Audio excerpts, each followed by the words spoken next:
Hey friends, it's Liz. Thanks so much for joining us for this week's episode of Rise, Recover, Live. As always, we are so grateful that you are here. Wanted to pop in with a quick content warning for this week's episode. We do discuss eating disorders.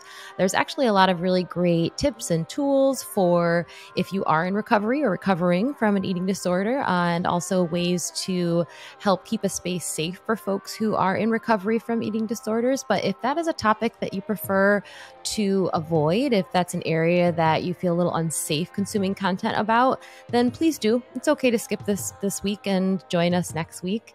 And if you get into it and start to feel like maybe it's not the one for you, it's okay to hit stop and just put on your favorite song instead. So either way, thank you for being here, and let's get on to the episode. Stories are powerful.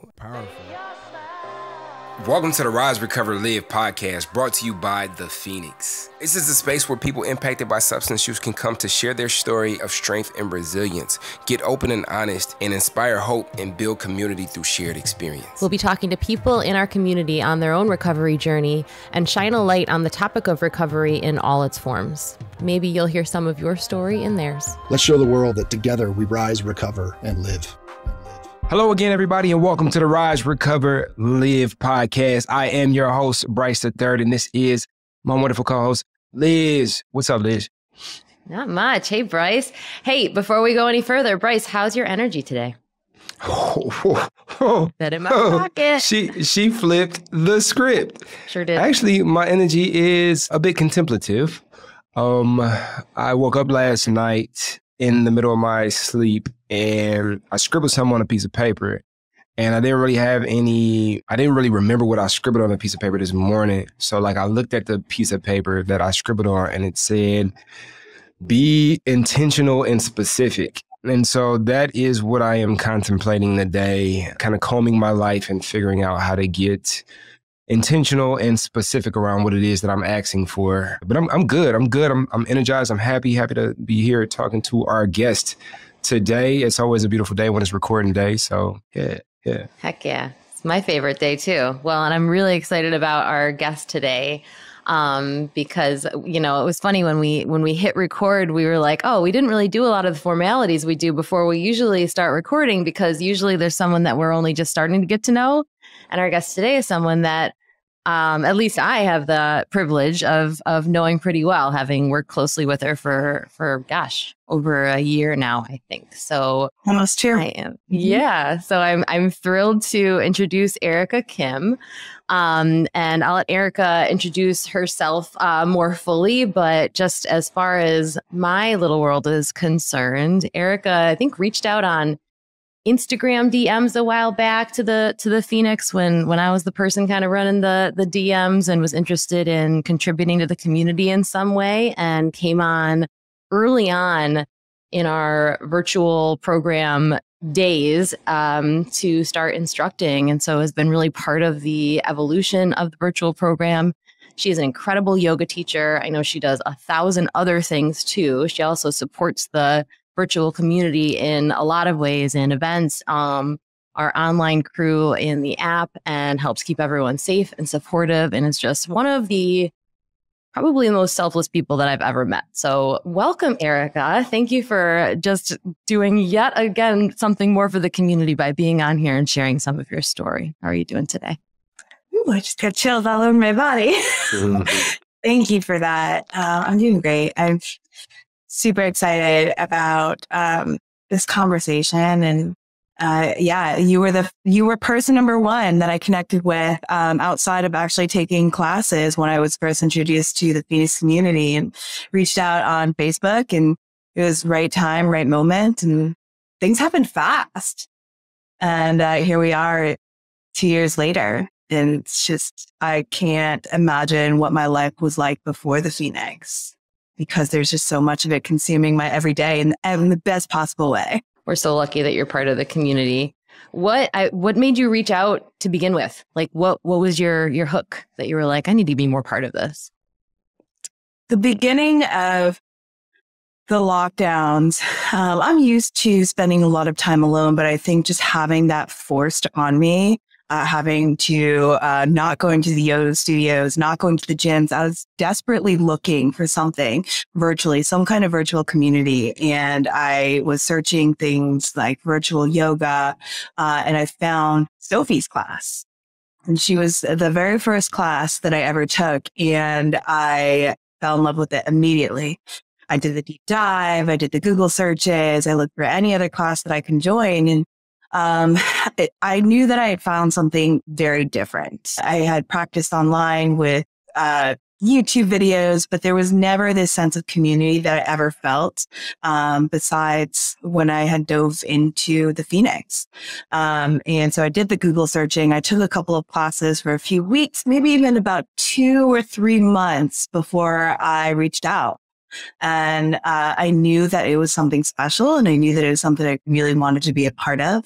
I love teaching yoga, but I knew that I could serve a population that felt closer to my heart. And this was it. There was something so different and so special about this community that I wanted to be a part of. Yeah. Well, and you're a real community builder. Like, you're a person who makes people feel very welcome when they enter. So I think you entered the space like as a leader right off of the bat. And of course, we're a recovery community. So I'm curious as to, in addition to just being community, like, what was the draw there? Like, what role does recovery play in your life? Yeah. So I choose to live a sober lifestyle. And it's a little bit different because I never had an alcohol addiction or an addiction to substances. Just because of things that has happened in my past, I choose to abstain from alcohol and substances, which was almost a blessing that I never got hooked on drinking or drugs, because I do have an addictive personality. And the way that manifested in my life was through eating disorders, anxiety, and depression, which started early on in my life, in my early teens.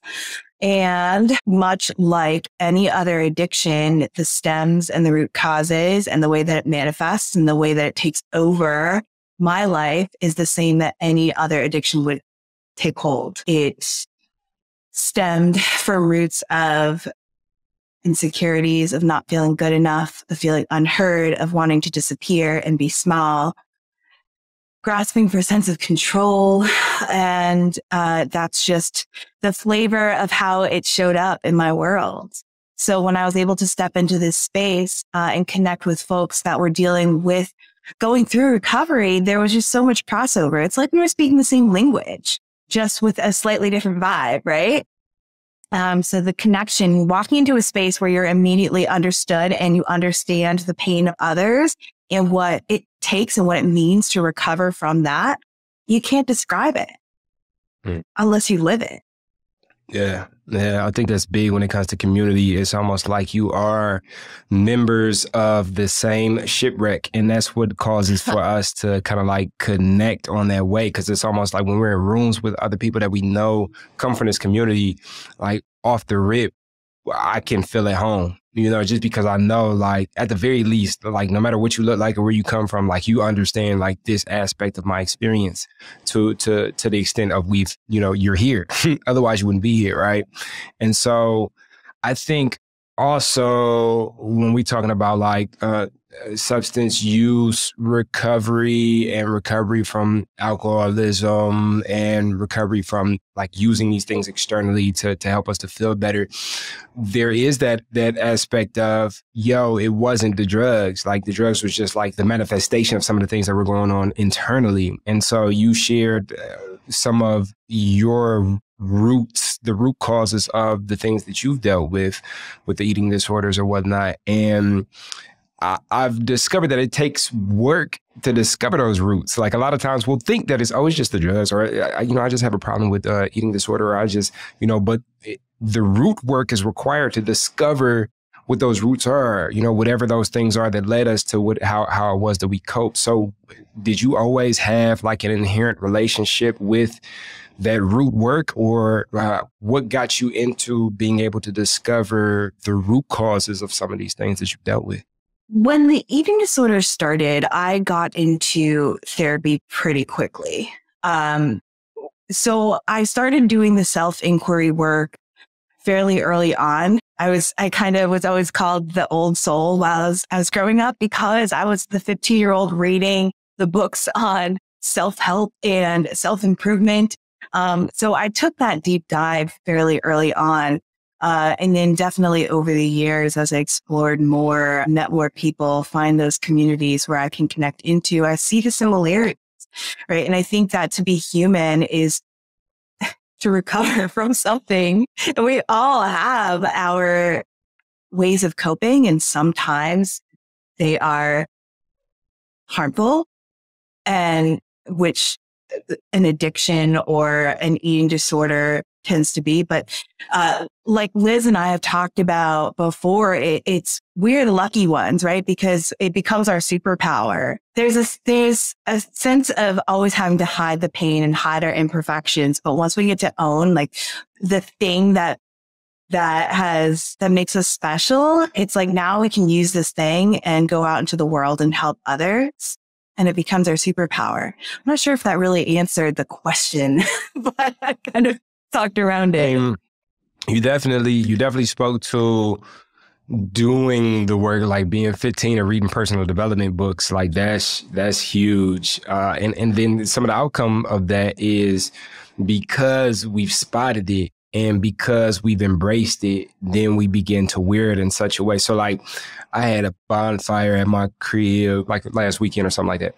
And there were some things that were shared by somebody at that bonfire that somebody else that I cared about, who had just met that somebody, which was a part of my peer group, had mentioned that it really affected her, and that he just said it in such a way that like it was something that he disclosed in such a way that was like, but there was no shame in it when he said it. Like there was no fear in him saying it. And in that inspired me to share something with you. You know, like I'm willing to disclose because of that person's disclosure, but not only just because of that person's disclosure, but in the manner of which they disclosed, where it's a bit of pride of the experience and not running from and being scared of the experience and leaning into it and converting it into strength. And I think that is the importance of community. And then communities put out like a signal that bring about more people and draw more people to the community, like how, Erika, you found the Phoenix and you got here and it was like, whoa, these are my people. That's such a great point is, so I always like to say it's not weird unless you make it weird, right? And so if I'm able to step into a space and put my thing that I'm supposed to be embarrassed of out there in a way where I'm not embarrassed of it and I'm owning it, it's part of my story. It creates a space for somebody else to step into that same energy and own their story and not be ashamed of it. Like that's like one of the most painful things that anyone can do is walk around being ashamed of their own story. Right? Having to hide yourself like that breaks my heart to think that anybody has to walk around feeling like they need to hide their own truth. Yeah. And I think, stigma is one of the things, depending on what we're talking about, disclosure, like stigma can be one of the things that prevent people from disclosing or sharing things or living loud and proud in what it is that they've experienced and made it on the other side of. And a lot of times, too, I think we can have this misconception that like there is another side. Like, I'm in recovery from substance use and alcoholism, and I just hit my 9 years, and I don't feel like I'm on the other side of anything. Like I feel like I'm still like a baby in a lot of forms of the word, and that I'm still showing up and I'm still learning. But like to show up and learn in public and to do it loud and be proud of the process, one, feeds into the process and gives me the encouragement and motivation to continue to dig into the process and be new in this day. But two, I think allows people to see like, yo, there's no end to this thing, but I think to begin with, to jump into it, to begin this journey, I think requires a bit of courage. And I'm curious, Erika, as to where did you, like, how did you cultivate that courage to be able to kind of like live proud in your own experience and in your own story? I made the choice early on to live a sober lifestyle. And in that choice, there was a lot of feeling weird, for a lack of a better word, right? So I always felt like the person saying no to going out to the parties and going out to the bars. And so I kind of leaned into that from the get-go, right? Like, I'm not gonna make excuses for myself. And I wasn't always so outspoken about my recovery from eating disorders. And to a certain extent, I'm still not. I don't. So social media is something that I've kind of taken a giant step away from over the past 2 years. For a while, I was making a concerted effort to put a lot about eating disorder awareness and recovery out on my social media. And the reason that I stepped back from it was not because I was embarrassed of it. There was no shame behind it, but it felt like it wasn't the right avenue to really create a shift. And I don't think that the biggest impact can happen by becoming a celebrity and shouting your story from your rooftops. Personally, I do better when I'm on one-on-one conversations in smaller groups. So when I'm in book club on the Phoenix, or I'm just ran a meditation, we're talking afterwards, and we have one person talk about their body image issues, and all of a sudden I'm like, we can have a real conversation right now. And there's no reason for me to be ashamed of it. And it's almost like building that muscle, right? Because every time that I have another conversation where I realize that it's not scary and there's nothing wrong with talking about my lived experience, I become more and more comfortable. So it becomes like growing a muscle. It's strengthening a muscle of comfort. Mm-hmm. Mm-hmm. Yep, and there's discomfort to to begin with, right? Like, so there's that initial discomfort. And I think that's the most uncomfortable discomfort, where it's like we're just learning how to step into being able to share our story in such a way that it becomes our superpower versus something that is debilitating. And so initially for you, was there something that occurred in your life that really kind of pushed you over that hill of that initial discomfort that allowed you to kind of like at least begin this journey of being able to share in such a way that creates community? Going through my yoga teacher training was really powerful. I think that anyone that goes through a full 200-hour teacher training, there's a lot of inner work that happens. And you kind of get broken down, or at least I got broken down and then put back together. And there was a lot of vulnerability training in my yoga teacher training. And that really helped me a lot to be comfortable being seen in my truth. And my yoga teacher training was about, 8 years ago. So it's been some time. And it's not that it happened right away, because when I started to speak my story in front of people, there was always a fear. I would cry. There'd be a lot of emotion around it. But every time that I told my story after that, there would be less of a drama around it, and it would just be me sharing my story. So to answer your question directly, I don't think there was one pivotal moment. I think it just happened so gradually that I can't even figure out what that moment was. Mm-hmm. Mm-hmm. Yeah, no, that makes sense. And a lot of times, like, that's the case. A lot of times there isn't like a super visceral, like, and then, like the Batman origin story where it was like, and then I became a superhero. It's just like, over time, just showing up. And so for me, it was a requirement. Yeah, like, because a lot of the way that my story was, it was something that was a burden, and it was something that had become heavy on me. And so it was almost like letting out the steam out of a balloon. Like, I got to get this off. I got to let this go. And then once I started letting it go, I started to see feedback from the community. It's like, oh, yo, you shared this in this way that really allowed for me to see that, I'm not alone, or I'm not the only one going through it. And then I would have a similar experience on the other end of the spectrum where somebody would share something. It's like, yo, like, I've heard this 20-some times, but it wasn't until you said it that it really resonated with my spirit. And so it showed me, I tapped into the circle of like giving and receiving. And it's like, oh, like in order to stay in the circle, like I got to continue to give.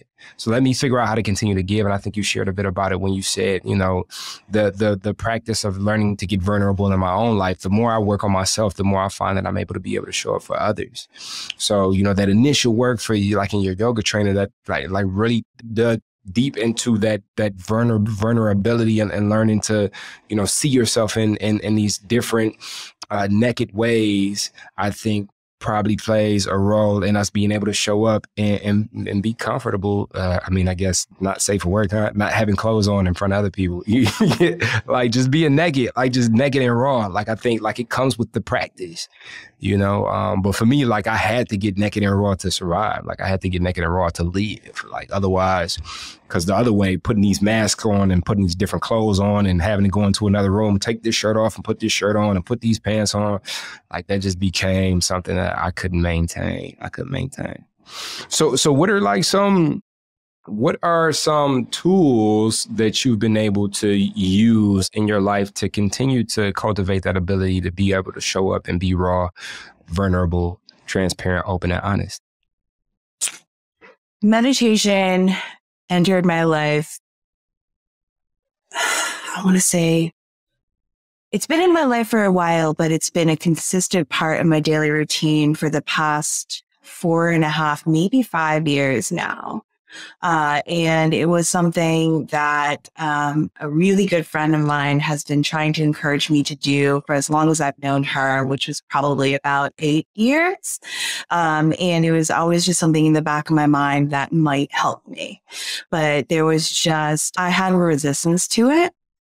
The idea of stillness and quiet was so terrifying to me and so unbearable. But there was one summer where I leaned into it and I started doing an app, and I started with 10 minutes a day and then kind of gradually lengthened that out to 15 minutes, 20 minutes, and eventually lengthened it out to 30 minutes a day, and then took away the guided part of it and then was able to sit with myself, and I. And that is something that starts every single day of my life without fail. And it's the practice of the meditation that bleeds out throughout the rest of my life that gets me to realize, oh, okay, the practice of the meditation is the one thing, but it's the rest of the life that I'm practicing for. All right, Liz, we'll catch you later, because now Erika's speaking my language and the rest of this podcast belongs to me. No, lots of things. First, so I have a personal question. This is a personal, selfish question. Let me ask first, though, like, is there a specific school of meditation that you subscribe to? Is there a specific way that you practice? There isn't, and I couldn't put a name to it. I do a lot of mindfulness meditation, but I never created any sort of structure around meditation. I've kind of pulled from all different types. I've tried binaural beats meditation, which is wild. I've tried multiple different guided meditations before, breath work. And it's fun. I'll read about a new meditation technique and I'll get excited about it. I'm like, oh my gosh, I can't wait until tomorrow morning where I get to try this on.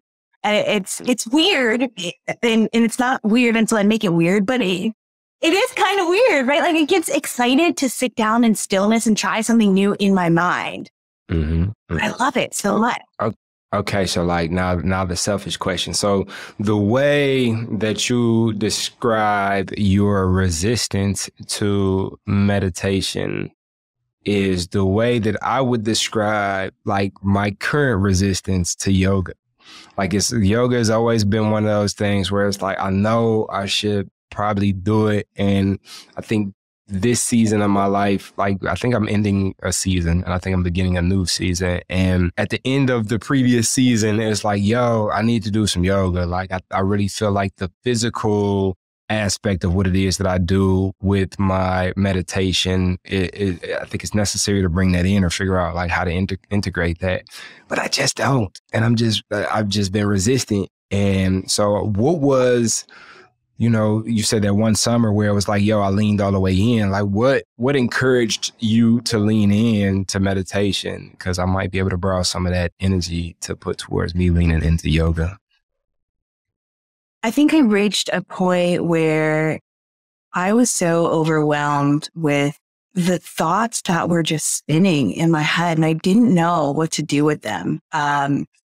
I've tried all of the self-regulation techniques. Fitness is such a huge part of my life. So some people say that fitness is their therapy. And yes, fitness is such a great part of my life. And the yoga practice is such a great part of my life. But I feel like I've tried so many different avenues that I was at my end. I'm like, well, let me just try this, because people have been telling me how amazing it is for them and how it's changed their world. And to that regard, I think that put a lot more pressure on it, which pushed me away, right? People talk about yoga and how it changed their life and it made them physically more flexible and cleared their mind. And that almost puts more pressure behind it and creating more resistance in my experience. And the same thing happened with meditation. In my mind, I thought that I had to immediately sit on a rock in Sedona and sit in lotus pose and close my eyes and do the chants. That just felt like too much. It felt too scary to me. Yo, but I have to say that I've done that exact thing in Sedona on the side of Bell Rock in lotus pose. And it was phenomenal. But anyways, continue. Which I'd love to do. I think that would be an amazing experience now. But when I was such a baby with meditation, I really knew nothing of it. I had this grand idea of what it should be. And I think it's the shoulding, right? The shoulding on ourselves. Yourself. Yeah. It paralyzes. Because it's paralysis by overanalysis. And the funny thing is what's the greatest way out of that? A meditation practice. So it's like the answer was right there. But here's the thing, Bryce, is that when I talk to people that have resistance to starting a yoga practice, I know that my job, and it wouldn't even be beneficial, is not to force them to try the yoga. I think that everybody comes to it when they're ready to. I think there's power in stepping into a community where there are people that do tout the benefits and how amazing it is, but I don't think anybody can be forced to be ready to start. Yeah. I think as a teacher of meditation, same approach.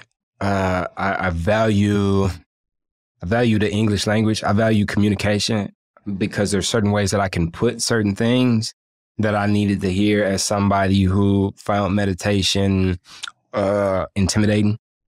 And coming from having that experience, there's ways that I feel that I could have heard, or I could have been guided towards meditation that would have made it easier. And so that's how I teach, how I lead. And then you'll hear the feedback from people like, yo, it's when you said this. I was like, oh yeah, yes, that's, so I tend to double down on those things, but nobody has said anything like that to me about yoga. That makes me like, like, yeah, you know what? Yes. So, well, the funny thing is that we're talking about it like they're two separate things. Like yoga, there's 8 limbs of yoga and multiples of them are different forms of meditation. Like the asana, like the physical, the poses that we all consider yoga, and that's a very westernized view of it. That's one of the 8 limbs. Like what you do, Bryce, when you sat there in Sedona, that's yoga. That's part of this ancient, practice. Like, so you're already doing it, first of all. And you know what? It's different for everybody. I think it's you, Liz, who had told me that before.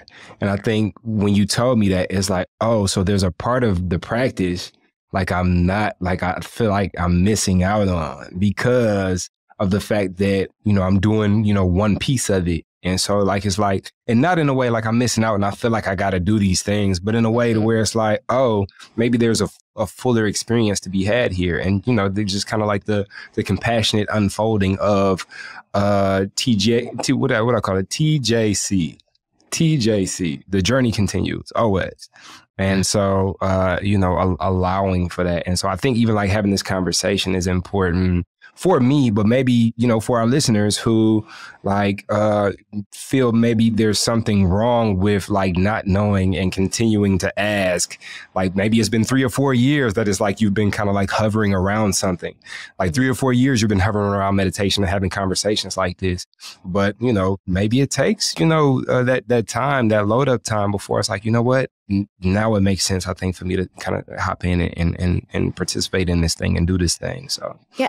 And it's also like there's the journey and there's the destination. And I think, for yoga, you're there for a reason. There's like intention is important. And if your intention is to find peace and you're finding that through meditation, like that's like you did it. Like you found what's working for you right now. And I know for someone like me, and I feel like Erika, you and I have talked about this before, like we need sometimes that movement to get to the place where it feels safe to be still. Like I'm a person, and actually just to tie it right back in with addiction and with eating disorders, like that I have historically not felt safe within my own body, and moving my body in a way that is very intentional. That is like when I breathe in, I do this. When I breathe out, I do this. And when I'm in this posture, when I find stillness here in this, pretzel-like shape, I have 8 different places within my body that I need to think about, like where I'm positioned in order to keep myself, safe and get the most out of this. And so I can breathe easy. And that allows me to maybe let the scary thoughts kind of stop spinning to the point that eventually stillness is possible. And eventually that feeling of peace is possible. So that journey is going to change every day. That's why there are all these limbs, because there's going to be different ways you need to get to your destination all the time and find that intention. I think that's one of the reasons that yoga is such a healing practice for folks that are in recovery from anything, because you are kind of like finding that way to make your body a safe space again, where maybe it's not been for a really long time. And it's also sad when yoga spaces start to feel the opposite of that. We've got a lot of, again, like very westernized versions of yoga that have a lot to do with what you're wearing and how your body looks and things like that, where it's really, the spirit of it is not that at all. It's meant to be like, you are perfect exactly as you are. Let's allow you to feel that way on the inside too. And if you are a person who's experienced anything like being a human, but specifically, I think eating disorders, that's just so powerful. And I think some folks miss out on that because of what we have it as in our minds. I feel like Erika, you probably have seen that over and over, because I know that's something that's in the forefront of the way you teach. Mm. So that was a great point. My relationship with yoga has wildly changed over the years. And also just being an observer of how yoga lives in the world, especially in the westernized world. There's been a lot of shift and a lot of change, good and bad. I think social media has brought it to a space where it's so much about the physical, right? And Liz, you were talking about so yoga is a philosophy, and the asanas, the physical practice of it, is just one limb of the practice. But as in the Western world, we're so focused on the physical, right? The pictures of the poses and the beautiful shapes and the yoga body, whatever that means. If you have a body, you can do yoga, you have a yoga body, right? But what's made popular through social media is the norm, the cultural norm of what people quote unquote strive for when they start practicing yoga, if it's for a physical sense.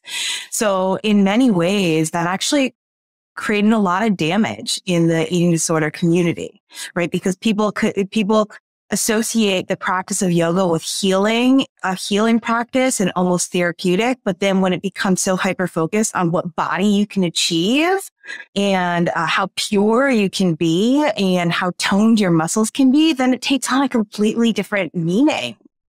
Right. And then the whole nuance of the healing benefits, connecting your body and your breath, having gratitude with being able to move your limbs in a certain way and to exist in this body and be safe in it. All of that is lost because we're so focused on what it would look like from the outside. Mm. Right. So my hope in when I share my yoga practice is to allow people to be in their bodies and to focus more on how the shapes feel in their body versus what it looks like from the outside. Mm-hmm. And then not to judge that, how they feel.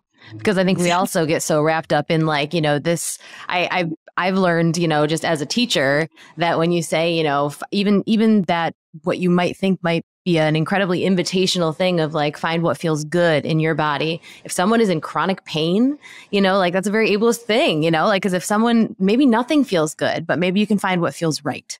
Maybe you can find a space where you're able to take a deep breath, like just, and letting that be not only enough, but incredible and beautiful because you did it, because you found it in you. And that was the most important part, not what any of it looked like. And not if suddenly it was like, yeah, that's the stretch that I needed, because that's just not going to be the case for everybody. And that doesn't mean it's not yoga. So I have some questions, and you can let me know, Erika, if these are questions that you're not willing to answer, or if this isn't the right direction. But I'm just like super curious because I'm kind of unfamiliar with eating disorder, and I know we may have listeners that are unfamiliar with eating disorder as well. And I am curious as to like what recovery from eating disorder looks like.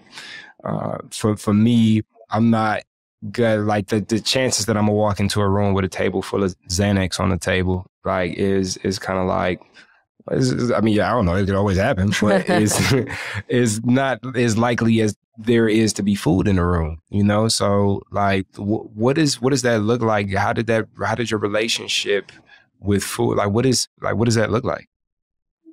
So I'll be super honest with you, is it's something that I'm still recovering from. It's something that's frequently said in the eating disorder recovery world is you don't need alcohol and drugs to live, but you need food every single day to live. And that's not me saying that one is harder than the other to recover from, because I don't think that's fair either. I think there's just as much work in substance use recovery and eating disorder. So it's not to compare one to the other.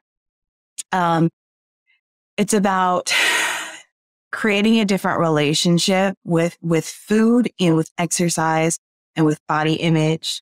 And it has to come from a holistic approach, because if it was as quote unquote easy as controlling what you eat and exercising moderately, then nobody would have a problem with eating disorders. So there is that component, that component of, first of all, why is this what I chose and how I chose to cope with my pain? And then there's the addictive, just like the addiction of picking up a drink, picking up a cigarette, picking up a substance, it becomes an addictive thing, right? Food can be so incredibly addictive. Exercise can be so incredibly addictive, and it's affecting the same neurochemicals in your brains, in our brains. So you probably know how I feel more than you think that you do,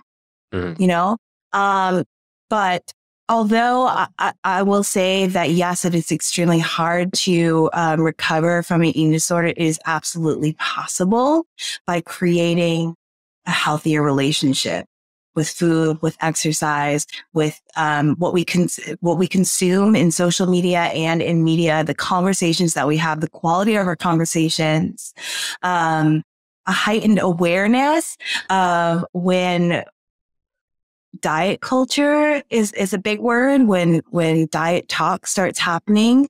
And these are all the things that actually that meditation helps me with, is because it helps me get clarity of mind to be able to put a pause between the thought and the reaction and the response, to be able to see when the eating disorder voice starts speaking up again. And it happens all day long. But with my meditation practice, it doesn't have to feel so exhausting all the time. And you can kind of start to tell the difference between those voices, because they're all in your voice. At least for me, it's like, that's my voice. So which one is it? Like, is it the one that, that is coming from my compassionate love myself voice, or is it, this eating disorder voice, or is it this, substance use disorder voice? Like, because they're all hanging out in there. It's nice to be able to distinguish between them. I think one thing that I would really love to talk about is how, in addition, we talked some about like the experience of having that eating disorder and what the tools are, but I think we speak to folks who are in the recovery community here, and I'm not sure it is as well known as I know we wish it could be, that how many of us are affected by eating disorders, how many people who are part of the Phoenix community are affected by eating disorders, some who are in recovery, some who are fully just in the thick of it, some who might not even have gotten to that place that they're aware yet, and some who, just maybe know somebody, or, maybe it's not part of their story at all. But you and I have talked a lot about how much language matters and how to create a safe space for folks. It's really common in any kind of community builder to have a icebreaker. And often that icebreaker is like, what's your favorite food? Or even more potentially harmful, what's your favorite cheat meal or something like that in fitness areas. And for someone, especially who is coming to a recovery community with their recovery being from an eating disorder, that could be like, oh my God, like I thought this would be the one place I might not hear that. And it, the intention behind it is nothing but, lighthearted, but it really can cause some harm. So I would love if you wouldn't mind to talk a little bit about how we can be supportive of others around us when, we're not sure if that is something that they're working on, struggling with. Yeah. So disordered eating almost has become normalized. It is like an accepted part of life and a rite of passage growing up is having to go through these periods of extreme dieting. And it's so normalized to see so many posts making fun of cheat meals and falling off the wagon, gaining weight. And so there's an element of we're almost numb to hearing all these things. But when you're somebody or like me who has gone through a lot of pain when it comes to eating disorders, those messages are like, they're painful because they have so much behind it. Right. So when I hear somebody talk about a cheat meal or having to exercise to burn off something that you ate earlier on the day, that comes through to me as that self-punishment and that's self-harm. And and I have to keep reminding myself that not everybody is aware of this. So my hope is that nobody is trying to intentionally cause harm by saying those things. So it's just a matter of educating, right? It's educating people like, hey, saying cheat meal, it can be harmful to somebody who is trying to build a healthy relationship with food, because it's especially in the fitness world, it's so normalized. It's so normalized. And to some people, like, it's okay. It's perfectly okay to talk about cheat meals and exercising to burn off calories and dieting. And there's some people that don't, there's tons of people that don't have that as an issue or as a problem, and it's safe for them to talk about. But for so many, that's not the case. And I think there just needs to be generalized awareness over that. The fact that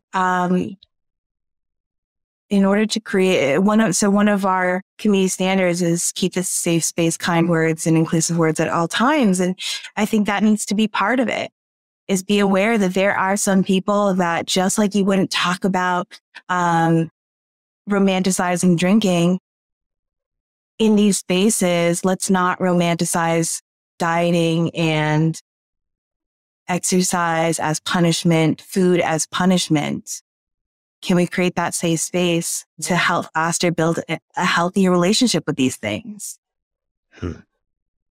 Yeah. And it all contributes to stigma, and a lot of that stigma is there's, I think we think of stigma coming from the external world, but so much of it is internalized. And,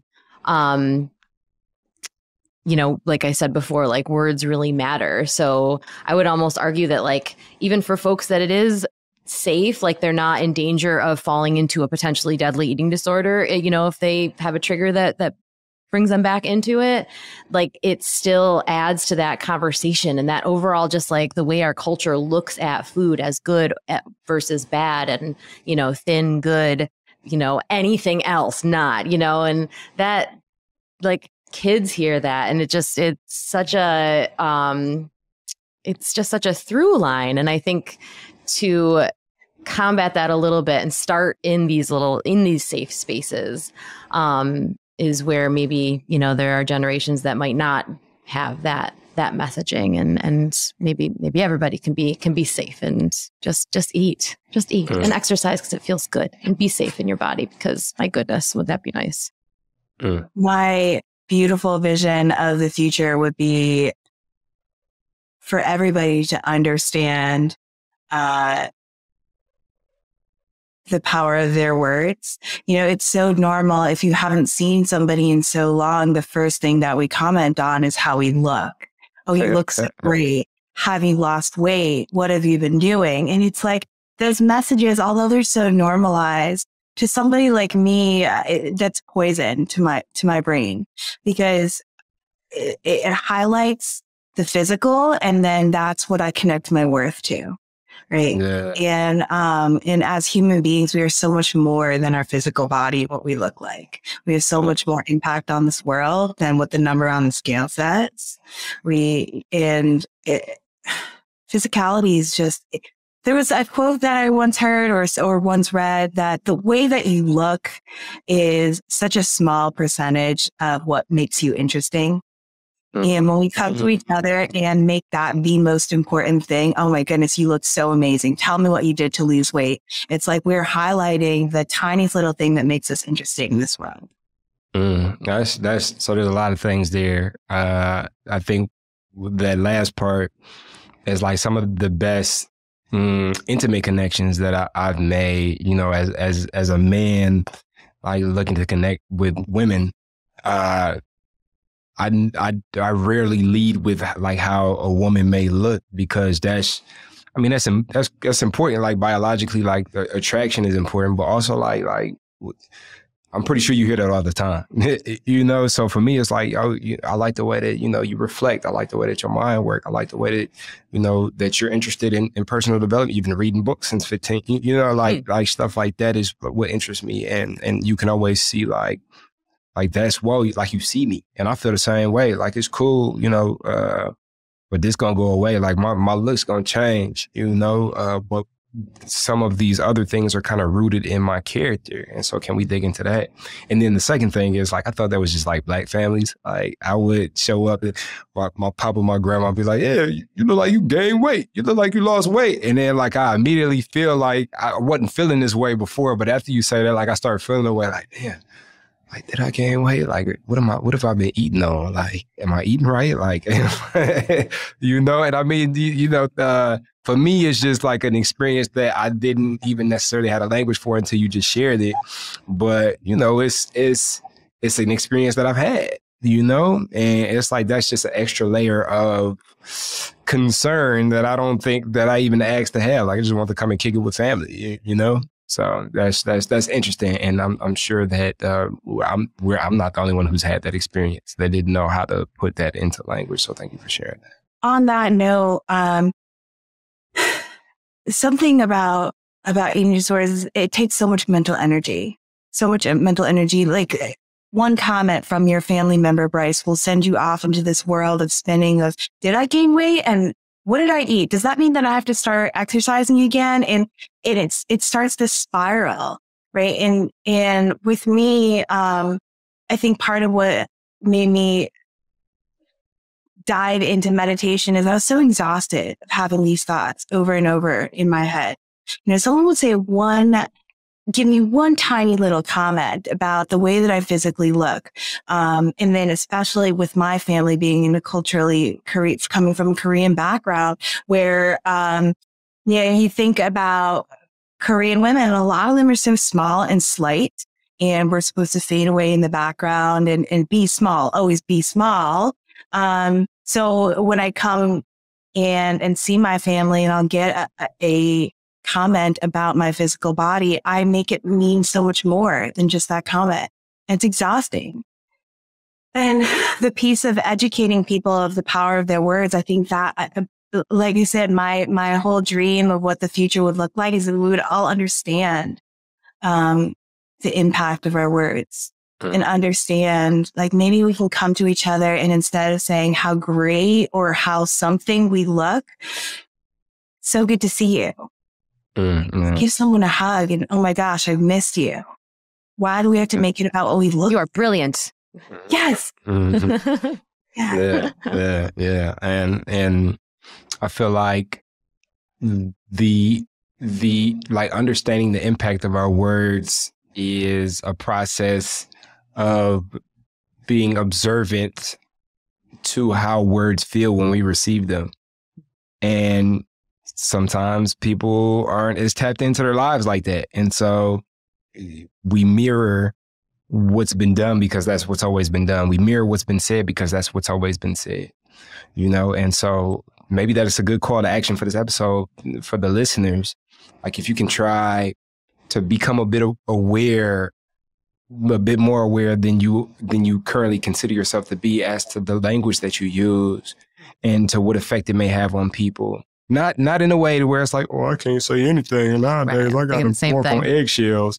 But just in a way that's like, oh, this is a way that I can contribute to compassion and understanding in a soft, unfolding way that allows for you to show up for your loved ones at a deeper level than maybe you've ever had.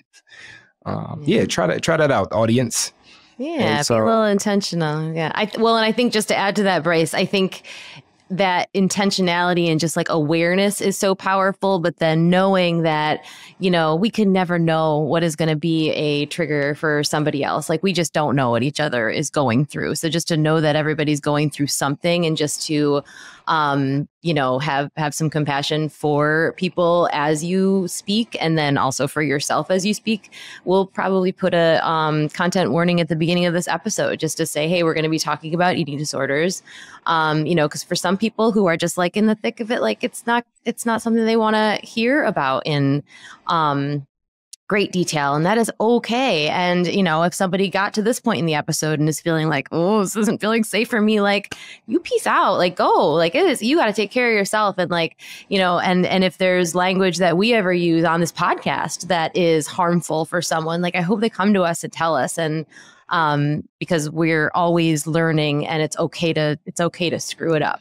And I think with that shit, like to add on top of that too, like, don't be afraid to be a software program versus a hardware program. So hardware becomes obsolete. And what ends up happening is, you know, some people like will really identify, this is just who I am. This is blah, blah, blah, blah. But eventually, like, we got to throw that out because like I can't keep up with the newest downloads because you are just strictly what you are. But learning to be a software program, learn to continuously be receiving downloads and be willing to show up in new different ways from the experiences that we had. Like, we have experience, maybe we, you know, flub up a little bit. Maybe, you know, we're a bit insensitive. I mean, even when we're talking about Phoenix and community standards, like, I've been witness to, you know, somebody leading with icebreaker that had to do with food, but being unaware of like that being something that they shouldn't do. And then, you know, reflecting upon that after the fact, because there was something where somebody was like, I don't feel safe with like talking about this. I don't feel comfortable with this. I thought this was a space I can come and be expressed, but like, obviously it's not. And it's like taking that experience, not in a way to beat ourselves up like it's like, oh, I'm so the worst and I am so insensitive and I deserve to be in timeout, but in a way that allows for us to take that experience and use it as a download that contributes to our future wisdom. And that allows for us to show up with the notion being, this is how I can show up in compassion and understanding for my fellow human beings, and using this as a way to be able to do so. And I think if we all kind of contribute to that process, like Erika said, that will help us be able to show up and use language, whether it be like verbal language or physical language or space creation as a language, in a way that contributes to the betterment of each and every one of us. Yeah. And I think that to be human is to be hopefully to be a forever student of life. And there's always more to learn and more to grow. And if somebody is not aware of the world of eating disorders or addiction in general, and that there is so much opportunity to learn, I think there's an opportunity for excitement to be excited to learn how to connect with people on a different level. There's something new there, right? So instead of taking it as an attack and I did something wrong by saying something, turn it into excitement of, oh, how can I do better next time? Like what can this moment teach me? Yeah. And so there was the saying that I heard recently that babies are born soft and supple. People die stiff and hard. And to be a student of life is to remain soft, supple, and malleable. To be a student of death is to remain stiff and hard. So to continue to be willing to change when you're shown a better way and use that better way in order to remain soft and supple and show up for each other. And I also feel like we could have like a 3-hour conversation. And so I want to respect your time, Erika. So we want to just kind of push into the question of the day, which is Liz's famous question. We need to get like some type of drop like that. We could come in and play music like it is just like Liz. We should have a little jingle. Let's boogie. All right. Liz question time. Come on. Oh my gosh, let's boogie. We got to make that happen. Love it. We got to make that happen. But yeah, so I'll pass it to Liz for her famous question. Oh, well, thank you so much. As always, now I'm nervous. So Erika, I know you are an avid listener of the podcast, so I'm sure you've heard this question before, but if you could reach back in time and send some kind of message, some words to a previous version of yourself, whatever age you would most love to speak to, what message would you send? What would you say to younger Erika? To let go of trying to control life so much and let it happen on its own terms. Right? It's the idea of comparison is the thief of joy. And the harder that you struggle to make something happen, the less flow that there is. I've spent so much time trying to make my life fit into my round life fit into a square peg, right? Or maybe that's the other way around.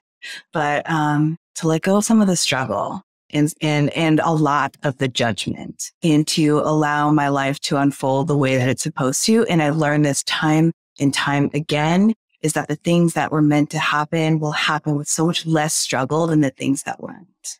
I think that's such a good message, not only for us, like to take internally, like, so me. So I need to hear that. I need to, let go of some of the struggle and like lean into the ease.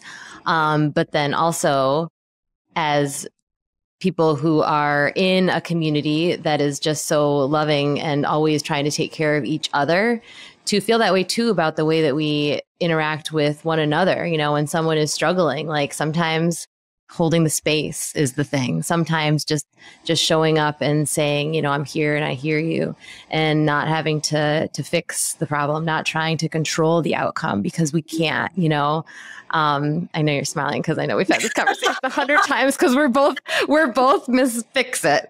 But I just think, I know. And you are. And on your job, not my job.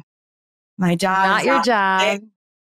No, it's not. But just being here, just being you, just speaking your truth, being exactly the person that you are with the energy that you arrive with in every space that you, that is so lucky to have you, you're making a difference. And you're right. It doesn't have to be forceful. It just is. So thank you for doing that, for being you, for being part of this community, for being so brave and coming on here and having this conversation with us. We're so grateful. It's been an absolute pleasure, Erika, and I'm sure that the listeners pulled out multiple gems from this episode. And I think, speaking to that, doing what it is that we can, I think of the story of the starfish, and Liz knows the story because she's a walking starfish. But it's like the grandma and the son walking down the beach, and the beach is full of starfish. And the grandma bends down to pick up a starfish and throws it in the ocean, and then walks and picks up another starfish, grabs it, throws it into the ocean. And the grandson is kind of like, yo, like, what are you doing? This is goofy. Like, it's so many starfish. There's no way that you're going to be able to save them all. And the grandma looks at the grandson, bends down, picks another starfish up, throws it in the ocean, and says, I saved that one. And that's really all we can do. It's just the next best thing that we can do, and learn to listen to our inner wisdom and listen to that pull to do the work that's suited for us. Because, we can't, like, we literally can't do everything and save everybody, but we can tap into the work that we're meant to be tapped into. And today, I think you being on this episode is a contribution to your personal work. So thank you. Thank you for gracing us with your presence. Thank you. Thank you so much for holding the space and for all that you do. I know both of you do so much for the Phoenix, and the work is so important. And I'm just grateful to be a part of it all. Yeah. We are grateful. Is there any way, before we close out, is there any places that you want folks to go? Is there social channels? I know you're not really on social media, so that might not be the case, but anywhere that either you want people to find you or a resource that you would want to lead them to? Well, you can find me on the Phoenix. Hope you say that. I teach yoga, meditation. I run book clubs. So you can find me on the live stream. Absolutely, you can find me through Instagram just to connect. I don't post on there. I'm not very active, but I am on there. So if anyone wants to reach out, I am more than happy to talk to you. You can find me on Instagram at ekimwellness. That's my handle. And I'm always happy to create a safe space to talk about the things that sometimes feel really too scary to talk about with anybody, or just say hi. Erika is very active on the Phoenix app as well. So definitely download the app. Yeah. Well, thank you everybody for joining us. I know. Yeah, exactly. Like that other kind of social media, only not because it's our special little space. So definitely download that. And if you haven't already, please subscribe to this podcast. If you'd be so kind to rate and review, that helps other people to find it. And another way that people can find it is if you send it. So if you know someone who would benefit from this episode, please do share. We're on all the different podcast players. So even if it's not an iPhone person, send them Spotify or any of those other little apps that I don't even know the name of all of them. We're really grateful that you joined us today. Thank you, Erika. Thank you, Bryce. Grateful for you both. And we'll catch you next time. See you later. Thanks, friends. So now you're excited. Bryce, Liz, how do I get involved with the Phoenix? Well, my friend, it is super simple. We actually have an app. Head over to the Google Play Store or the Apple App Store, or look in the show notes of this podcast, wherever you're listening to or watching this podcast, and go download the Phoenix app. The Phoenix app makes it so easy to find classes that are near you or to access our virtual class schedule where you can hop on from the comfort of your home. You can also join our groups and have a conversation with someone from the Phoenix community from anywhere in the world. Please make sure that you join the podcast group where you can connect with Bryce and I and other listeners. Everything that you need is in the show notes. You can also head to our website at www.thephoenix.org. And maybe while you're there, you click the volunteer tab and get even more involved.